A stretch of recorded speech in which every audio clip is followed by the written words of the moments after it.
adecuado al momento de hablar de anemia hemolítica. Una pregunta bien simple y sencilla. ¿Cuánto es el tiempo de vida media de los hematíes? 120 días aproximadamente, ¿no? Eso es aproximadamente. Se producen en la médula ósea, salen a la circulación sanguínea, ahí dando vueltas y vueltas y vueltas, y más o menos después de 120 días cumplen su ciclo y después son destruidos a nivel del sistema reticuloendoteliano, específicamente en el sistema esplénico. Correcto. Pero ¿qué es lo que pasa en el caso de las anemias hemolíticas? Las anemias hemolíticas, todas, independientemente de cuál sea su naturaleza, su etiología, tienen características en común. Primero, que se produce una destrucción acelerada y masiva de glóbulos rojos, y en segundo lugar, que el tiempo de vida media de los glóbulos rojos disminuye considerablemente. Entonces, antes de hablar de cualquier subtipo de anemia hemolítica, hablemos rápidamente del fenómeno llamado hemólisis. Ojo, esto es lo que vamos a mencionar a continuación, son elementos comunes a todas las hemólisis, independientemente de cuál sea su etiología. Número uno, tomar de tener en cuenta es que hay una destrucción rápida y o masiva de glóbulos rojos. ¿Bien? En segundo lugar, hay una disminución del tiempo de vida media de los glóbulos rojos. Si antes cada glóbulo rojo vivía 120 días, ahora solamente vivirá unos cuantos días o solamente unas cuantas semanas. ¿Correcto? En tercer lugar, ¿qué es lo frecuente? ¿Qué es lo que pasa cuando caen los glóbulos rojos en la sangre? ¿Cuál es la primera respuesta? No, la respuesta fisiológica, normal, para la redundancia. Los reticulocitos. Perfecto. Entonces va a haber incremento de reticulocitos.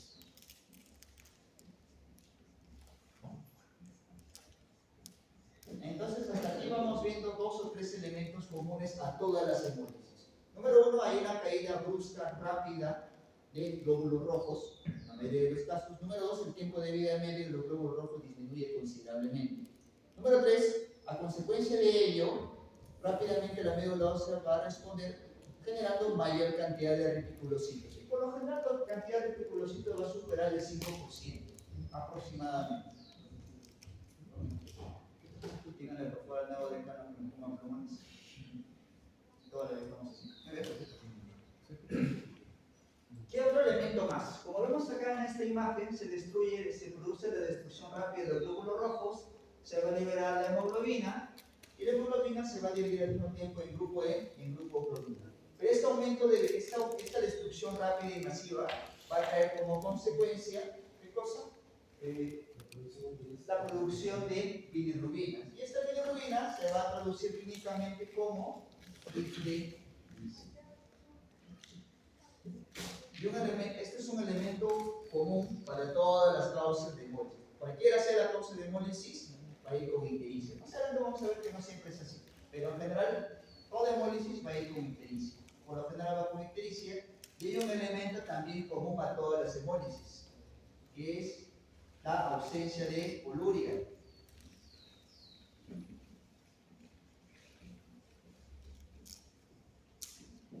Recuerden que en el caso particular de las anemias hemolíticas hay un aumento de la bilirrubina directa o indirecta.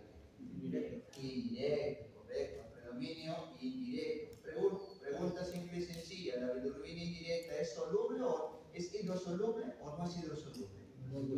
No soluble. Por tanto, en las anemias hemolíticas, mejor dicho, las ictericias por anemia hemolítica por lo general no van con poluria. Entonces, todos estos elementos que estamos anotando en la pizarra son comunes a todos los cuadros de hemólisis, independientemente de cuál sea la etiología. Nuevamente repetimos: existe una destrucción rápida y masiva de glóbulos rojos, hay una disminución del tiempo de vida media del eritrocito, del hematíe, hay aumento de reticulocitos, va a haber ictericia a predominio indirecto, y esta bilirrubina a predominio indirecto, por ser de naturaleza no hidrosoluble, no va a dar lugar a la aparición de olurio. Por lo general, las anemias hemolíticas no van con olurio, salvo excepciones, que lo vamos a mencionar más adelante.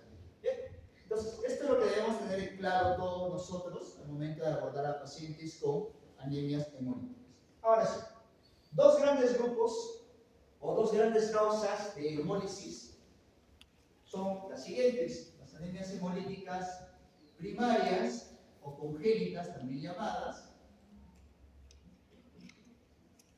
y las anemias hemolíticas secundarias o adquiridas, también conocidas.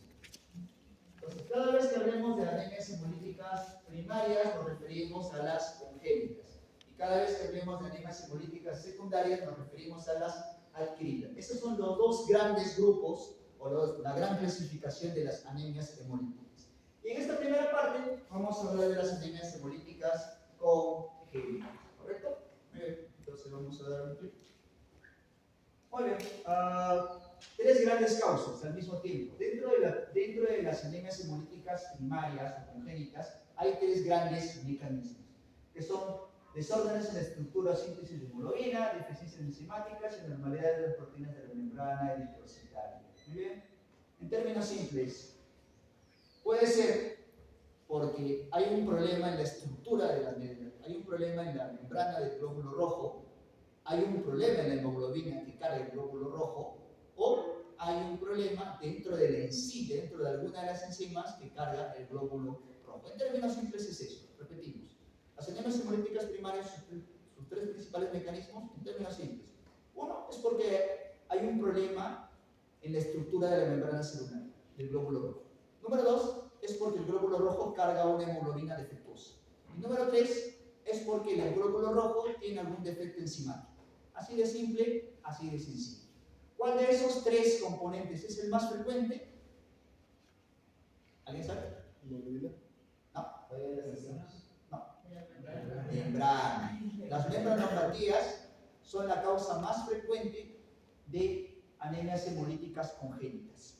De esos tres que hemos mencionado, lo más frecuente, o la causa más frecuente, la alteración más frecuente es defecto en la membrana celular. Eso es lo más frecuente que vamos a tener. Y dentro de ello vamos a tener a dos enfermedades, una más conocida que la otra, que es la esferocitosis hereditaria, y la otra es la eriptocitosis hereditaria. Bien, entonces, defectos en la membrana celular. Ya hemos mencionado la causa, en este caso, la enfermedad más conocida, o la mejor documentada, es la esferocitosis hereditaria. Y como ya hemos mencionado, defectos en las proteínas de membrana eritrocitaria. ¿Qué es lo que pasa acá? La médula ósea va a producir hematías de forma bicóncava, normal, ¿no? De forma de dona, de forma de rosquilla. Pero cuando salen al torrente sanguíneo, de la que están haciendo este dedito, se vuelven esferocitos. ¿Y qué es lo que pasa? Que esos esferocitos, vamos a verificarlo. El glóbulo rojo habitualmente tiene una forma bicóncava, como si fuese una dona, una rosquilla.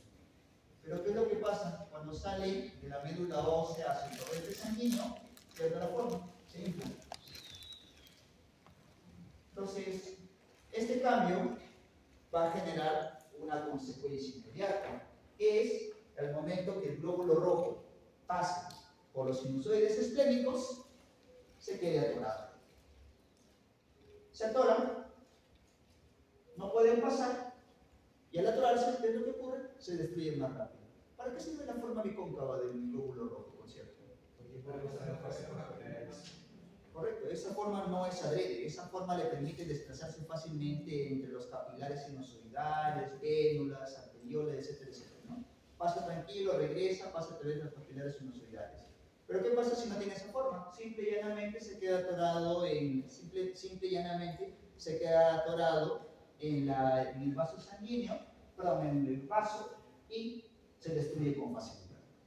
Muy bien. Por eso mencionamos, ¿no? Al llegar al vaso y el sistema retículo endotelial no puede atravesarlo y por tanto se destruyen prematuramente. Ojo, que esta es una enfermedad autosómica dominante, de tal manera que la paciente afectado o con diagnóstico de esferocitosis hereditaria tiene en la familia a alguien más con ese problema: padre, madre, hermano, tío o abuelos. Es prácticamente imposible que un paciente tenga esferocitosis hereditaria y sea el único miembro de la familia con ese problema, por ese detalle. Es herencia autosómica dominante. Eso quiere decir que si ustedes están sospechando de una anemia hemolítica de tipo esferocitosis hereditaria, tienen que buscar en la familia a alguien con ese problema, porque de hecho tiene que haber al menos una persona en la familia dentro del tronco principal que tenga el mismo problema. Y rara vez es recesivo, principalmente es dominante, ¿correcto? Muy bien, vamos a ver que acá puede estar implicado, por ejemplo, alteraciones de varias proteínas como espectrina alfa, espectrina beta y la principal que es anquilina. No vamos a dar mayores detalles de eso. No lo, en verdad lo pueden dar por su cuenta. Lo que necesitamos acá es sobre todo dar los datos clínicos primordiales para el diagnóstico, para el abordaje y el diagnóstico. Muy bien. Además también tenemos también la esferocitosis hereditaria, que es otra presentación u otra patología dentro del grupo de alteraciones de la membrana celular. Muy bien. Pregunta simple y sencilla. Un paciente con anemia hemolítica, ¿qué síntomas manifiesta? Ya, ¿qué más? Cansancio. Disnea, ¿eso? Disnea, correcto. Todos los síntomas correspondientes son síndrome anémico, ¿no? Disnea, cansancio, decaimiento y eventualmente también ictericia. Pregunta, ¿todos los pacientes lo presentan? ¿Todos los pacientes con esferocitosis hereditaria van a venir con síndrome anémico o van a venir ictéricos? No siempre, ¿no? No siempre. Lo que pasa es que puede haber pacientes que pueden tener hemólisis, pero en pequeñas cantidades, o una hemólisis leve, que pasan asintomáticos, tranquilos. Pero puede haber también crisis hemolíticas, en las cuales los pacientes sí van a desarrollar todos los síntomas clásicos y típicos de un síndrome anémico de etiología hemolítica. Y aquí vamos a ver, la anemia puede presentarse en cualquier edad, sea en la etapa de niñez, de adolescencia, de juventud, etcétera, etcétera. Ese es uno. Número dos, la esplenomegalia. Eso es lo más frecuente, ¿ya? Y esto es un punto muy importante. No lo hemos puesto acá porque no toda hemólisis va con esplenomegalia. Por lo general, las anemias las extravasculares van con hemólisis. ¿Saben la diferencia entre hemólisis intra y extravascular? ¿Les han explicado la diferencia entre uno y otro? ¿Okay? Simple y sencillo.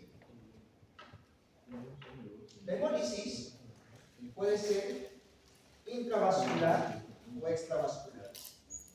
Ese es un término que va a encontrar con bastante frecuencia en los libros o en los artículos que estén revisando. Intravascular y extravascular.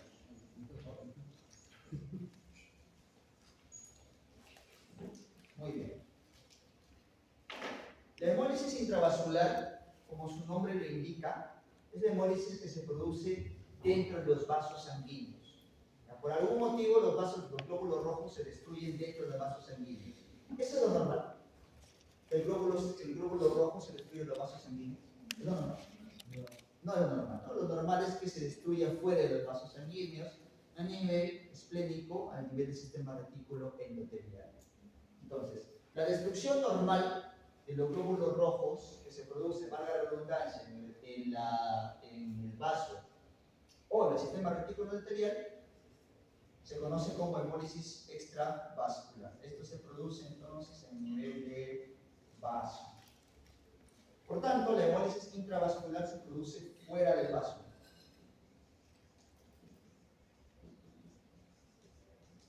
En consecuencia, las hemólisis extravasculares van a ir de la mano con esplenomegalia.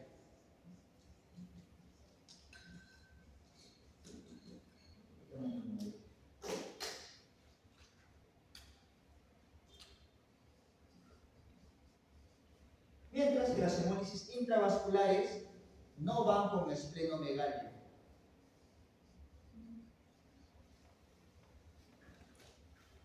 Pregunta, ¿en la esferocitosis hereditaria se está produciendo una hemólisis intra o extravascular?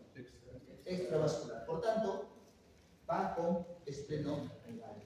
Tercer dato, muy importante, las hemólisis intravasculares, por producirse fuera del vaso, van a ir con esquistocitos. que lo van a ver en el frotis de sangre periférica. Mientras que las hemólisis extravasculares no tienen esquistocitos en frotis de sangre periférica. ¿Qué cosa es un esquistocito? Un fragmento. Es un fragmento del glóbulo rojo. Un glóbulo rojo que se ha destruido y cuyos fragmentos quedan ahí flotando en la sangre, para digámoslo así. Eso es un esquistocito. Entonces, estos dos elementos también es muy importante determinar si la hemólisis es intravascular o extravascular. Las hemólisis extravasculares se producen a nivel del vaso sanguíneo, van de la mano con esplenomegalia, es el hallazgo más frecuente, y además, en frotis de sangre periférica no van a encontrar esquistocitos. Por el contrario, las anemias hemolíticas intravasculares se producen fuera del vaso sanguíneo, fuera del vaso. Por tanto, no hay esplenomegalia, y asimismo, un marcador muy importante que les determina que esto es una hemólisis intravascular es la presencia de esquistocitos. Y esto debe quedar bien claro, porque mañana cuando hablemos de púrpura, ahí vamos a hablar del PTI, del BTT, y vamos a tener que hablar, repasar nuevamente las anemias hemolíticas, ¿correcto? Entonces, hasta aquí todo claro. La esferocitosis hereditaria tiene como mecanismo una hemólisis intra o extravascular. Extravascular, ¿correcto? Y por tanto va con esplenomegalia, es lo frecuente. El paciente con anemia hemolítica, con esferocitosis hereditaria, por lo general tiene esplenomegalia. Y además, cálculos vesiculares.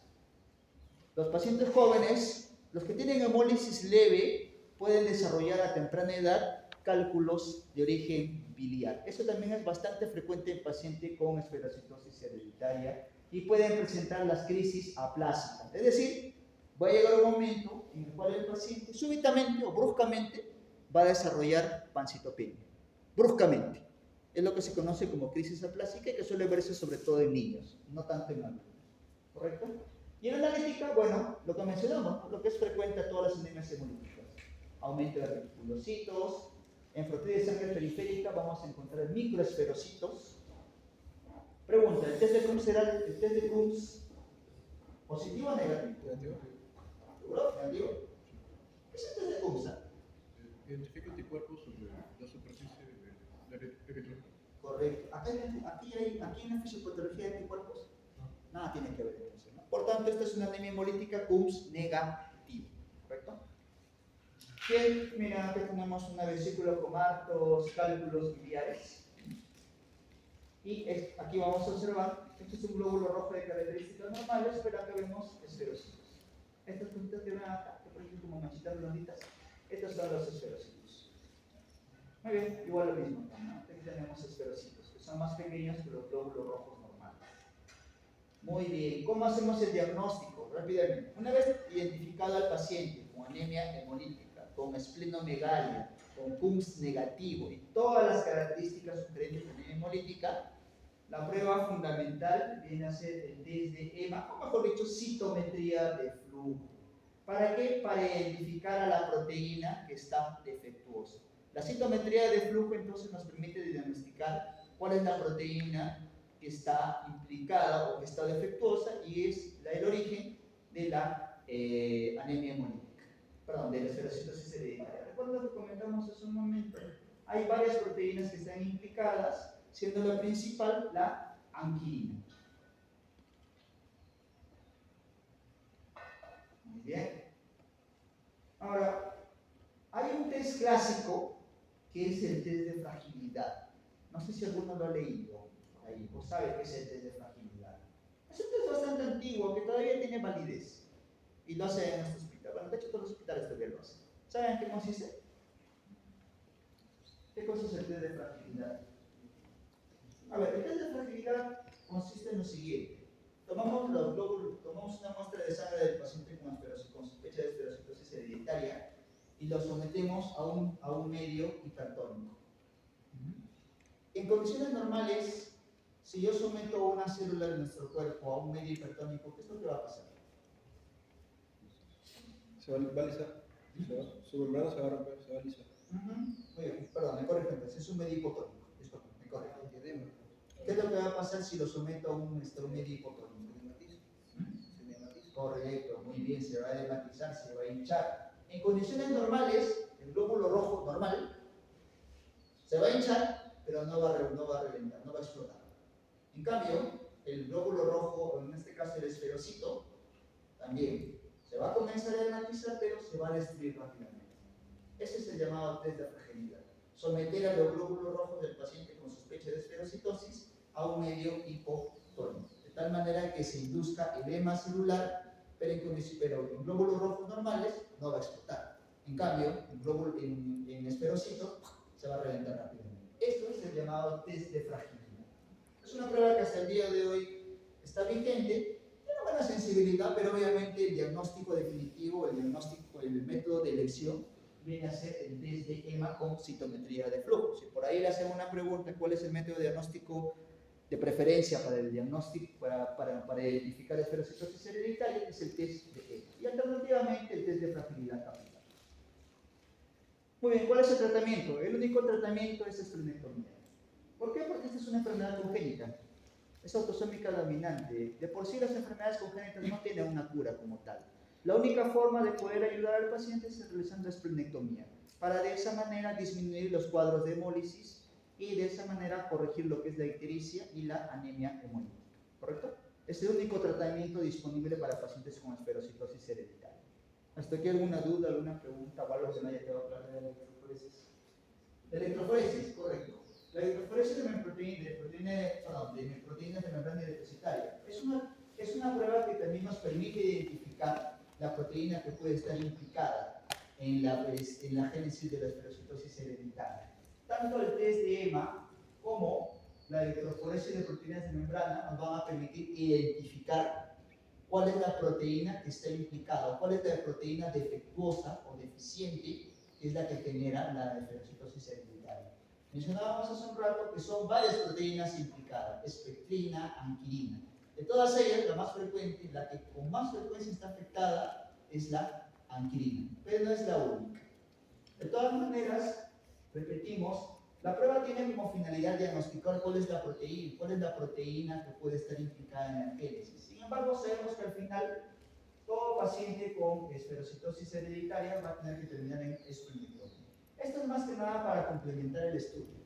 Más no nos sirve mucho para propiamente un tratamiento. Nos sirve para diagnóstico, sí, pero no nos orienta demasiado en cuanto al tratamiento, ya que no hay diferencia entre que se trate de una deficiencia de anquilina, de alfa-espectrina o de beta-espectrina. El manejo para todos ellos es el mismo, es esplenectomía. ¿Hasta aquí no otra duda, otra pregunta o algo que no haya quedado claro? ¿Okay? Entonces recordemos que la esferocitosis hereditaria es la principal anemia hemolítica congénita o primaria, la más frecuente de todas. Es de carácter autosómico dominante, es decir, en la familia hay más de una persona afectada por este problema. Suele ir con esplenomegalia, por lo que se trata de una hemólisis extravascular. El diagnóstico puede hacerse idealmente con test de electroforesis, alternativamente con test de fragilidad, y el tratamiento definitivo es esplenectomía. El segundo grupo de enfermedades más frecuentes dentro de las anemias hemolíticas congénitas son las enzimopatías o defecto de enzimas eritrocitarias, dentro de las cuales vamos a mencionar la siguiente. Vamos a ver que los glóbulos rojos tienen dos vías metabólicas principales, ¿no? La aeróbica, la producción de energía a partir de la glucosa, y la reducción a través del glutatión, ¿no? Aquí, por ejemplo, el famoso NADPH, NADP, el famoso NADPH, ¿no? El proceso de reducción. ¿Qué es lo que pasa? Se produce un defecto en esta enzima, que es la glucosa 6-fosfato deshidrogenasa, de tal manera entonces que no se produce reducción, no se produce el NADPH. Pregunta, ¿para qué sirve el NADPH? ¿Cuál es la función del NADPH en el glóbulo rojo? Reducir alguna sustancia. Reducir alguna sustancia. Correcto, tiene un efecto antioxidante. Es decir, hay fármacos o hay elementos que ingresan a nuestro cuerpo y pueden producir oxidación en el glóbulo rojo, específicamente oxidación del NADPH. Un modo de protegerlo es mediante la glucosa 6-fosfato deshidrogenasa, para de esa manera tener un efecto antioxidante. Pero ¿qué pasa si la enzima está defectuosa? el glóbulo rojo pierde efecto antioxidante, así que queda expuesto a un montón de elementos como fármacos o sustancias que pueden provocar daño celular y con ello destrucción rápida de los glóbulos rojos. El más frecuente entonces es el déficit de glucosa 6-fosfato de deshidrogenasa, y este es predominantemente en varones, herencia ligada al sexo. Las mujeres son portadoras. Ojo, que esta enfermedad, a diferencia de la esclerosis hereditaria, esta es una herencia ligada al sexo. Por tanto, las mujeres no van a encontrar ninguna mujer con anemia hemolítica secundaria a deficiencia enzimática. Solamente los varones van a tener este problema. ¿Y quiénes son las portadoras asintomáticas? Es la mujer quien la transmite hacia el hijo varón, ¿correcto? Así que eso es un dato muy importante. No van a encontrar mujeres con anemia hemolítica secundaria de deficiencia enzimática. Solamente varones tienen este problema o están afectados de esta patología. Y curiosamente, esta no tiene ningún síntoma. No tiene. Salvo lo siguiente, salvo que tenga ictericia neonatal prolongada o que el paciente de un momento a otro, estando tranquilo, feliz de la vida, de un momento a otro desarrolla una crisis hemolítica. En este caso, por estar expuesto a diferentes elementos, ya sea frente a drogas oxidativas o ya sea favismo. ¿Alguien sabe qué es favismo?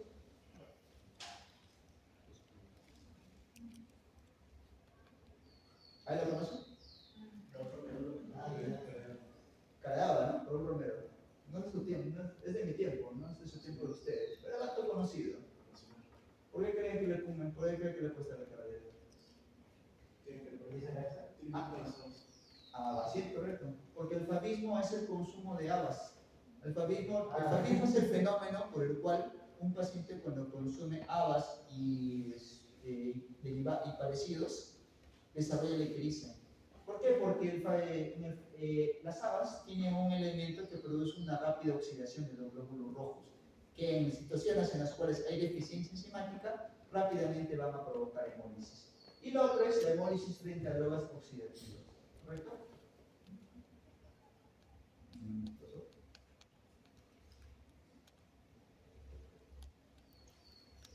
A ver. Okay. Ahora, cuando el paciente se expone a fármacos o cuando consume estos productos, que son las habas, no es que lo haga de inmediato, se va a presentar todavía a las 48-72 horas. O sea, no es que ya ahorita el paciente se come una bolsita de habas y ya al rato es ictérico, no. O no es que el paciente se tome algún fármaco y ya de inmediato se pone ictérico, no. El fenómeno lo van a ver a las 48-72 horas. 48 o 72 horas después de que el paciente ha consumido los alimentos o los fármacos, va a debutar con ictericia y también con orina oscura, que no es lo mismo que poluria, por si acaso. Va a presentar orina oscura, y eso es a las 48-72 horas, no es un efecto inmediato. Por tanto, el paciente que llega con ictericia, pregunte qué ha consumido, si algún alimento en particular o algún fármaco en particular, y si es la primera vez que lo tiene o si ya lo ha tenido previamente. ¿Qué fármacos pueden desencadenar ictericia en pacientes con déficit con déficit enzimático? Aspirina, y las sulfonamidas y la dapsona. Así como también ciertos antimaláricos como primagina, cotrimoxazol, por ejemplo, nitrofurantoína, y bueno, habas, que también van a poder desencadenar este fenómeno. ¿Correcto? Muy bien, vamos a ver que esto es bastante frecuente, sobre todo en las zonas como África y el sur de Asia. Y vamos a ver, por ejemplo, que se produce una rápida destrucción e incluso típicamente vamos a ver la separación del citoplasma del glóbulo rojo, ¿no? Este es el glóbulo rojo normal con su forma de rosquilla, pero vamos a ver que algunos glóbulos rojos tienen su núcleo, su núcleo excéntrico, ¿no? Vamos a ver que en lugar de estar en el centro, se ha desplazado hacia la periferia. Acá lo podemos ver mucho mejor. Estos glóbulos rojos, miren, observen, están señalados con flechitas. En lugar de tener su núcleo central, tiene su núcleo de modo periférico o que se ha movilizado uno de los polos. Esto es lo típico, lo característico de la anemia hemolítica por déficit de 6-glucosa-fosfato deshidrogenasa. Esto es lo que se conoce como excentrocitos. Mientras que en la esclerosis hereditaria, nosotros en el frotis observábamos microesferocitos, en la anemia hemolítica por deficiencia enzimática vamos a encontrar excentrocitos. Y finalmente también vamos a encontrar cuerpos de Heinz, que son pequeños acúmulos de proteínas, pero que están como una especie de verruguitas pegados al glóbulo rojo. Acá por la luz no se puede observar, pero cuando revisen bien la diapositiva van a ver como un pequeño punto morado que está desprendiéndose del glóbulo rojo. Eso es lo que se conoce como cuerpos de Heinz y que suele verse característicamente en las anemias hemolíticas secundarias a deficiencia enzimática. ¿Bien? Tratamiento, no tiene un tratamiento en particular. Lo único, evitar medicamentos con acción oxidativa. Si el paciente se ha dado cuenta que un medicamento desencadena la hemólisis, pues simplemente evitarlo. Si el paciente, evitar que el paciente consuma habas y otro tipo de legumbres. Y manejar estas infecciones. ¿Por qué? Porque habitualmente infecciones como hepatitis A, hepatitis B, citomegalovirus, salmonella y E. coli pueden desencadenar también hemólisis. Es decir, el paciente con deficiencia enzimática puede estar tranquilo, puede que no haya tomado ningún medicamento, ni que haya comido nada, pero de pronto desarrolla un cuadro infeccioso por salmonella, por citomegalovirus y por E. coli y de pronto hemoliza. Entonces hay que tratar de evitar eso. Con eso entendemos que las crisis hemolíticas se desencadenan por exposición a fármacos, por exposición a alimentos o por infecciones virales o bacterianas recientes o agudas. Esos tres elementos van a desencadenar la crisis hemolítica. Fuera de eso, el paciente vive tranquilo sin mayores problemas. Hidratación, sí. ¿Para qué tratamos un paciente con anemia hemolítica?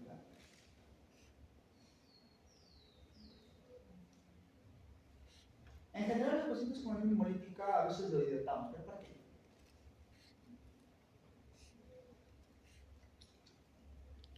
Si se produce hemólisis, se libera la hemoglobina, ¿no? Y esa hemoglobina liberada va a circular por todas partes y sobre todo va a pasar ¿por dónde? Por el riñón. Y la hemoglobina normalmente pasa por el riñón. No pasa normalmente por el riñón, ¿no? ¿Y qué pasa qué ocurre cuando atraviesa el riñón? ¿Lo atraviesa o se queda atorado?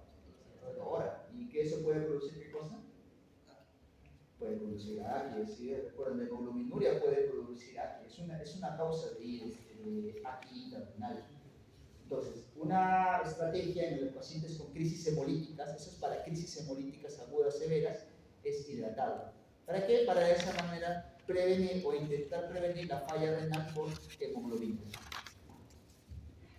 Y bueno, transfusiones en situaciones de anemia severa. Si es un paciente que ha desarrollado bruscamente anemia severa, de lo que estaba con 11 de hemoglobina cae a 6 de hemoglobina, va a requerir soporte transfusional. ¿Hay alguna contraindicación?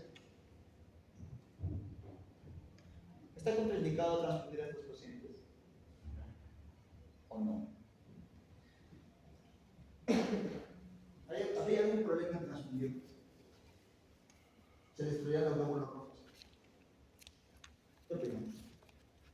No, pues no había anticuerpos. Así es, no. Los glóbulos rojos que va a salir son glóbulos rojos sanos.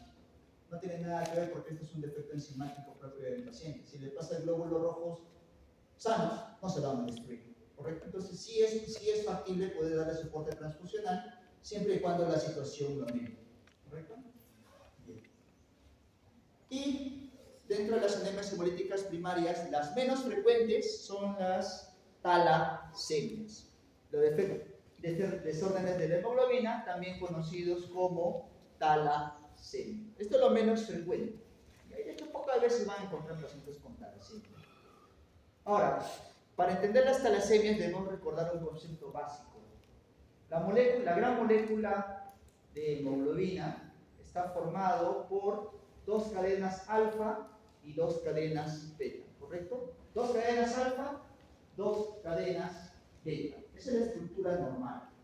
Pero, por diferentes circunstancias, puede que haya defecto o no se produzca la síntesis de las cadenas alfa o de las cadenas beta. Y vamos a tener podemos tener una hemoglobina de puras cadenas alfas o una hemoglobina de pura cadena beta. En consecuencia, ¿eso que va a generar? Inestabilidad. La molécula de hemoglobina va a ser totalmente inestable y se va a destruir rápidamente. ¿correcto? Muy bien.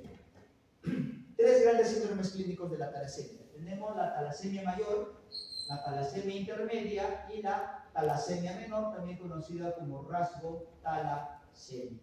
Y cada uno de ellos tiene implicancias. Las talasemias mayores habitualmente son incompatibles con la vida, ¿no? Mueren dentro del útero o mueren al poco tiempo de nacer. Las talasemias intermedias nacen, sobreviven, pero desde temprana edad son dependientes de transfusión. Y la talasemia menor, ese paciente vive tranquilo y solamente tiene rasgo talasémico. Ese vive tranquilo toda su vida sin necesidad de transfusiones. Entonces, esos tres elementos o esos tres datos son muy importantes. Talasemia mayor es incompatible con la vida. Talasemia intermedia, o también conocida como talasemia mayor no dependiente de transfusión, y no se dejen guiar por este nombre, esos pacientes pueden vivir, pero desarrollan un montón de problemas. Y la talasemia menor o rasgo talasémico, el paciente vive tranquilo toda su vida. Y eventualmente se le encuentra por ahí el problema de la talasemia. Muy bien, las talasemias se ven sobre todo en poblaciones de África, el sur de África y Asia, ¿no? Correcto, es donde más vamos a observarlos.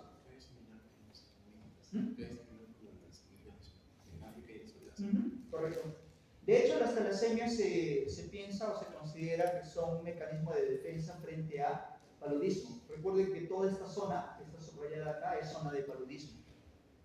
Y como medida y como mecanismo de defensa, estas poblaciones desarrollan talasemia para de esa manera evitar o protegerse frente a la malaria o paludismo.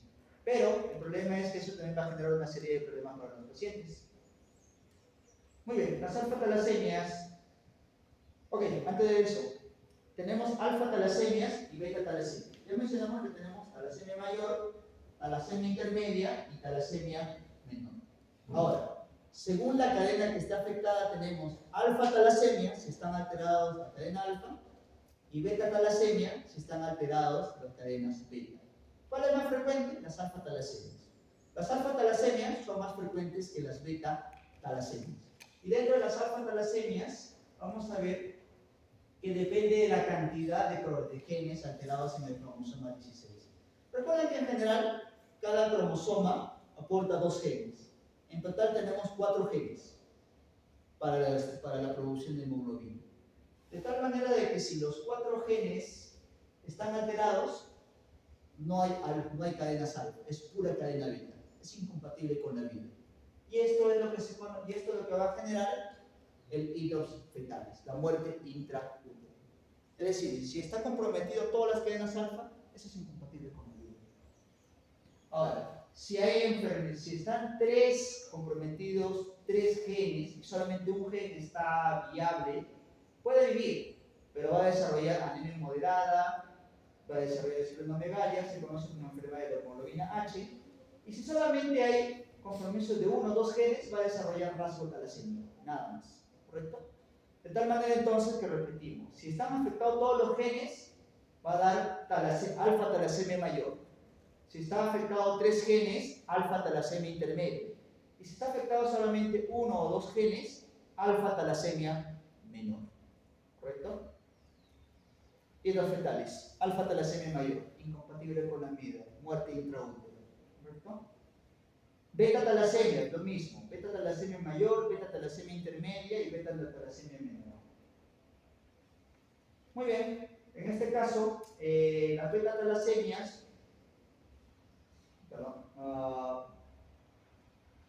la beta-talasemia mayor sí es compatible con la vida. La alfa-talasemia mayor sí es incompatible con la vida.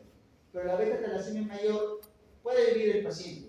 A los 3 a 6 meses de nacimiento ya están requiriendo transfusiones.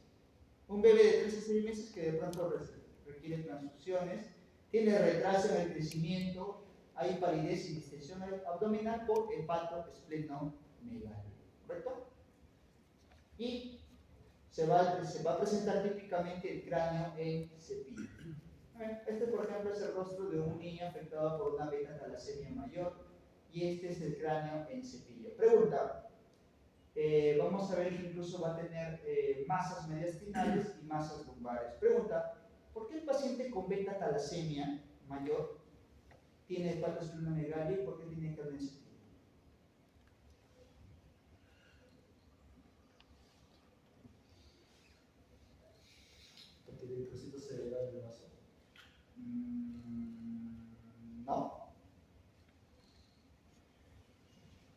necesariamente es por eso. Pero ¿a qué se le llama cráneo cepillo? Esto. ¿Ven esta radiografía acá?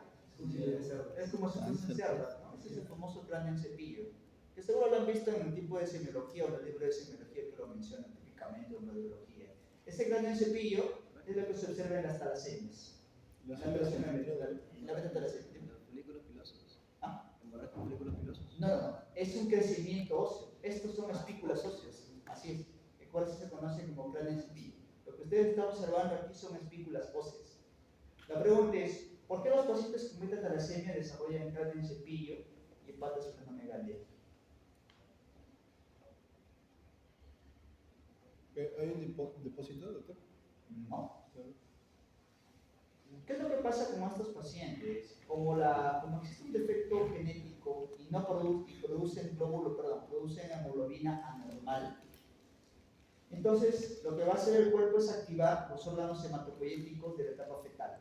¿Cuáles son los órganos hematopoyéticos de la etapa fetal? El hígado, el vaso y la médula ósea. Por tanto, se va a producir hepatosplenomegalia desde la infancia, desde la niñez. ¿Por qué? Porque estos órganos, tanto el hígado y el vaso, van a convertirse en centros hematopoyéticos para tratar de compensar los glóbulos rojos defectuosos que produce la médula ósea.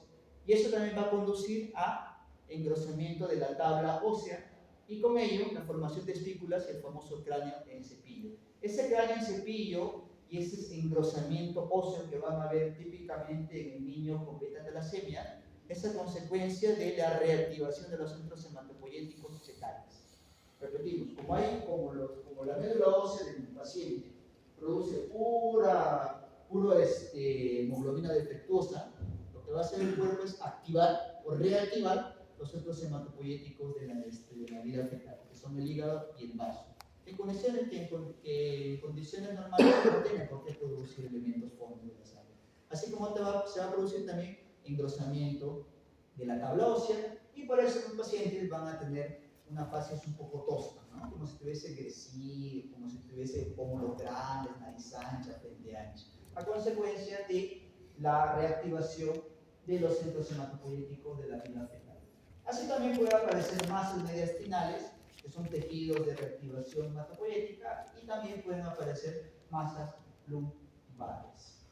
Diagnóstico con cromatografía líquida de alta precisión. ¿Para qué? Para identificar qué porcentaje o qué cantidad de glóbulos rojos o qué cantidad de hemoglobina del paciente está defectuosa. Para identificar si es una alfa-talasemia o una beta-talasemia. De tal manera entonces de que vamos a encontrar la famosa hemoglobina, la ausencia total o parcial de la hemoglobina normal. La hemoglobina normal, 2 cadenas alfa y 2 cadenas beta, se conoce como hemoglobina A.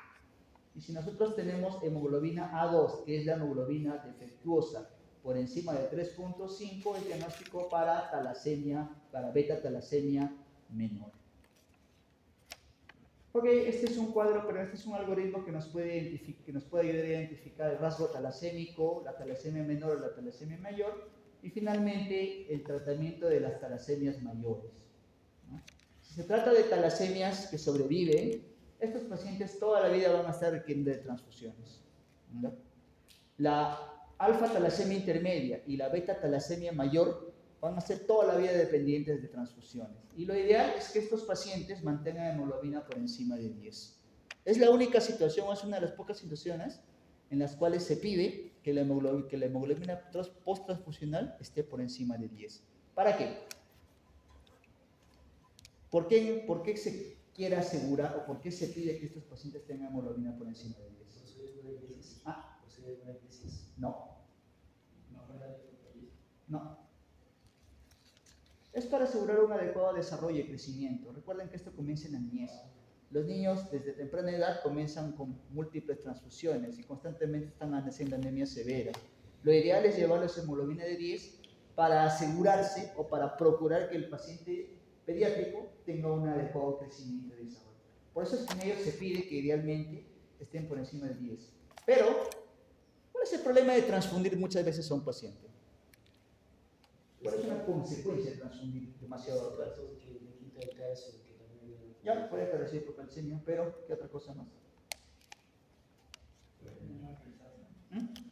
Ok, y aparte de eso,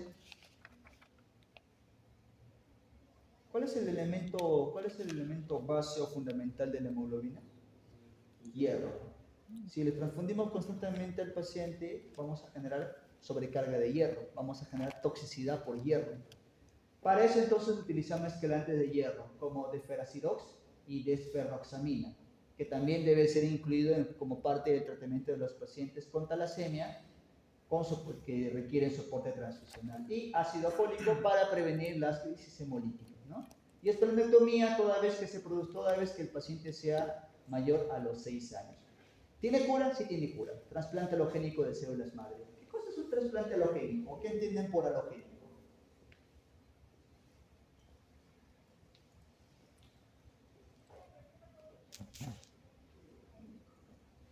¿Qué entienden por trasplante alogénico?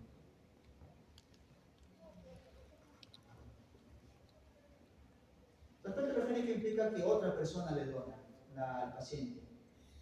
Eso es para diferenciarlo del trasplante autólogo. El trasplante autólogo consiste en sacar células de la médula ósea del paciente, cultivarlas y devolverlas al paciente. En este caso, el trasplante alogénico implica que haya otra persona que le brinde la muestra de médula ósea y trasplantar en el paciente. Por tanto, las talasemias sí tienen cura. Sí tiene cura. A diferencia de la deficiencia enzimática o la histrecitosis, esta sí potencialmente puede ser curable con trasplante alogénico de células madre. De las tres anemias hemolíticas primarias, esta es la que potencialmente se puede curar. Las demás no se pueden curar. ¿Correcto? Hasta aquí, dudas, preguntas o algo que me haya quedado claro. Doctor, la destrucción de los glóbulos rojos, ¿dónde se da? Ya, en este caso también es una hemólisis extravascular. Como son glóbulos rojos defectuosos, van a ingresar al vaso sanguíneo y se van a destruir rápidamente. De hecho, la esferocitosis hereditaria y las talasemias van a ir con una esplenomegalia, siempre y cuando sea alfa talasemia intermedia o beta talasemia mayor. En cambio, si son alfa talasemia menor o beta talasemia menor, ellas por lo general no van con anemia, pero pueden tener microcitosis e hipocromía, y eso es algo muy importante. ¿Cuál es la causa más frecuente de anemia microcítica hipocrómica? La anemia ferropénica. Ok. ¿Otra causa? Hemorragias crónicas. Hemorragias crónicas. Bueno, las hemorragias te van a dar anemia ferropénica. Las talasemias. Talasemias, así es. Una causa de anemia microcítica hipocrómica o de microcitosis hipocromía sin anemia son las talasemias. Así que si alguna vez se encuentran un paciente con anemia leve o sin anemia, pero con microcitosis e hipocromía, puede ser que esté enfrente de un rasgo talasémico. Puede ser que esté enfrente de un rasgo talasémico. ¿Correcto? Otra causa de microcitosis e hipocromía viene a ser la toxicidad por plomo. Y finalmente, ya una causa menos frecuente de anemia microcítica hipocrómica es la anemia sideroblástica. Así que siempre cuando evalúan a un paciente con anemia microcítica, la causa más frecuente es ferropenia, pero le siguen también rasgo talasémico o talasemias en general, le siguen también intoxicación por plomo y finalmente anemias sideroblásticas. ¿Correcto? Así que cuando vean anemias microcíticas, no se queden solamente con una sola causa, hay por lo menos 4 causas de microcíticas. Correcto. ¿Hasta aquí alguna duda, alguna pregunta o algo que no haya quedado claro? Esta es la talasemia intermedia. ¿Cuál es la cromatogénica de antifusión? ¿Cómo? ¿El propósito cuál es de la cromatogénica? ¿Te refieres acá? Sí. Ya. Esta tiene como finalidad establecer el porcentaje de hemoglobina defectuosa que existe en el paciente. Nosotros por lo general tenemos aproximadamente 1 o 2% de hemoglobina diferente a la en términos simples. A ver, más fácil.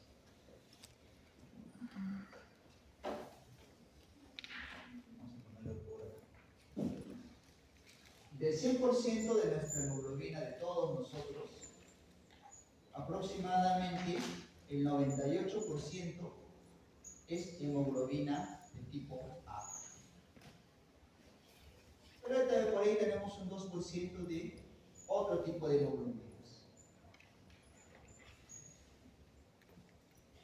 Tenemos hemoglobina D, hemoglobina F, etcétera, etcétera.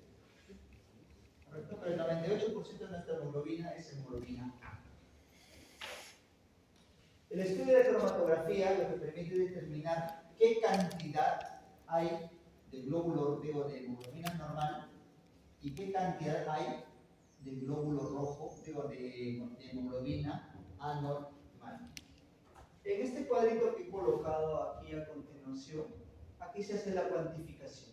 De tal manera de que te da puntos de corte para hemoglobina A2, que es la hemoglobina defectuosa. De acuerdo a estos puntos de corte, tú puedes determinar si estamos frente a un paciente sin talasemia, con rasgo talasémico o con talasemia, dependiendo del porcentaje de glóbulo rojo, perdón, de hemoglobina defectuosa que puede presentar el paciente.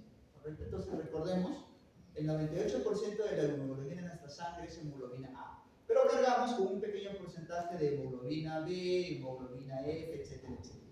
Pero si estas hemoglobinas anormales comienzan a aumentar por encima de un rango de 3 a 4%, junto con una clínica adecuada, nos da como diagnóstico talasemias o rasgo talasémico. ¿Correcto? Cuando ustedes quieran evaluar un paciente con sospecha de talasemia menor, talasemia mayor o rasgo talasémico, lo que hacen es solicitar la prueba de cromatografía. ¿Correcto? No sé si con eso queda un poco más la duda. Correcto, muy bien. ¿Hasta aquí alguna duda, alguna pregunta o algo que no haya quedado claro? Ok, entonces dentro de las anemias primarias o congénitas, la más frecuente vienen a ser las deficiencias por membrana, en el segundo lugar las deficiencias enzimáticas y en tercer lugar las talasemias. A la cabeza las alfa-talasemias y con menos frecuencia las beta-talasemias. Todas ellas tienen manejo sintomático conservador, la única que tiene propiamente cura es la talasemia, con trasplante halogénico de neurosis. ¿Correcto? Bien, vamos a dar un proceso de 10 minutos para después continuar con la segunda clase. Unos 10 minutos para que puedan